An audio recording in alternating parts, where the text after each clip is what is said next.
एक छोटे से गांव में गोपाल नाम का एक गरीब किसान रहता था। वह बहुत मेहनती था, मगर उसकी खेती में इतनी आमदनी नहीं हो पाती थी कि वो अपने परिवार की सभी ज़रूरतें पूरी कर सके।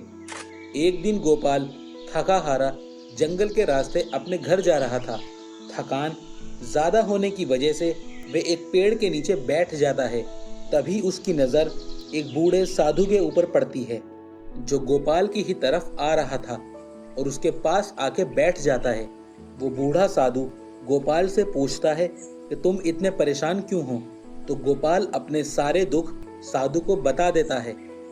साधु उसकी बात ध्यान से सुनता है।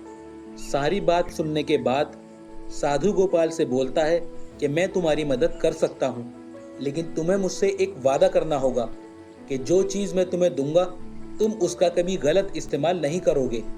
गोपाल साधु से कहता है, ठीक है, मैं वादा करता हूँ।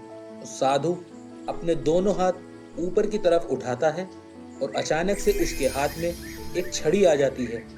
वह गोपाल से कहता है, इस छड़ी को हवा में घुमाने से कुछ सोने के सिक्के निकलकर गिरेंगे। वो छड़ी गोपाल को देते हुए कहता है कि एक बात का हमेशा ध्यान रखना कि ये छड़ी ज़रूरतमंद इंसान के लिए ही काम करती है। यदि किसी व्यक्ति के मन में भी थोड़ा सा भी लालच होगा तो वह इस छड़ी के द्वारा कुछ भी धन प्राप्त नहीं कर सकता। गोपाल छड़ी लेकर साधु का धन्यवाद करता है और छड़ी लेकर घर आ जाता है। गोपाल घर पहुंचकर उस छड़ी को संभाल के रख देता है और सोचता है कि इस छड़ी को जरूरत के वक्त ही इस्तेमाल करूंगा। कुछ दिनों बाद गोपाल की फसल फिर खराब हो जाती है और उसके पास अपने परिवार को खिलाने के लिए कुछ नहीं होता। फिर उसे अचानक से जादुई छड़ी के बारे में याद आता है जो उसे साधु ने दी थी। वो छड़ी निकालता है और हवा में घुमाता है। हवा में कुछ सोने के सिक्के निकलकर नीचे जमीन पर गिर जाते हैं। गोपाल उन सोने के सिक्कों को उठाता है और घर का राशन लेने के लिए बाजार चला जाता है और बाजार से घर की जरूरत का कुछ सामान ले आता है। देखते ही देखते गोपाल के घर के हालात सुधरने लगे थे। वह गांव के अमीर लोगों में आने लगा था। गांव के लोगों में ये चर्चा होने लगी थी कि कुछ ही दिनों में गोपाल इतना धनी कैसे हो गया। कुछ लोगों ने उससे पूछना चाहा, लेकिन गोपाल ने किसी को कुछ नहीं बताया। एक दिन दूसरे गांव से एक अमीर सेठ गोपाल के घर आता है और वह सेठ गोपाल से इतने जल्दी अमीर होने के राज के बारे में पूछता है, जिसके लिए वह गोपाल को बहुत सारे पैसे देने का लालच भी देता है। लेकिन गोपाल मना कर देता है और वह उस अमीर सेठ से बोलता है कि ऐसा कोई राज नहीं है, सब ऊपर वाले की देन है। लेकिन वह अमीर सेठ उसकी बातें मानने के लिए तैयार ही नहीं था और फिर वह वहां से चला जाता है।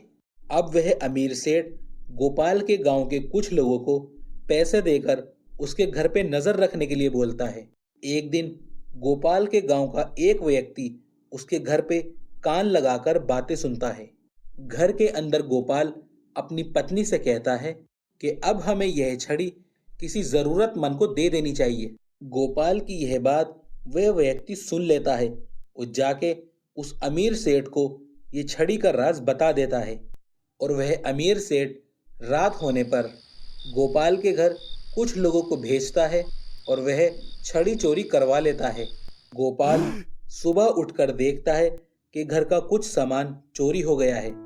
तभी उसका ध्यान छड़ी की तरफ जाता है और वो छड़ी की तरफ भागता है। गोपाल आकर देखता है छड़ी अपनी जगह पर नहीं थी, वह चोरी हो चुकी थी। चोर छड़ी को लेकर अमीर सेठ के पास पहुंचते हैं, जिसके लिए वह अमीर सेठ उन चोरों को बहुत मोटी रकम देता है। अब वह अमीर सेठ उस छड़ी को देखकर बोलता है कि अब मैं बनूंगा दुनिया का सबसे धनी व्यक्ति। वह सेठ उस छड़ी को हवा में घुमाता है, लेकिन कुछ नहीं होता। फिर वह ऐसा दोबारा करता है, लेकिन दोबारा में भी कुछ नहीं होता।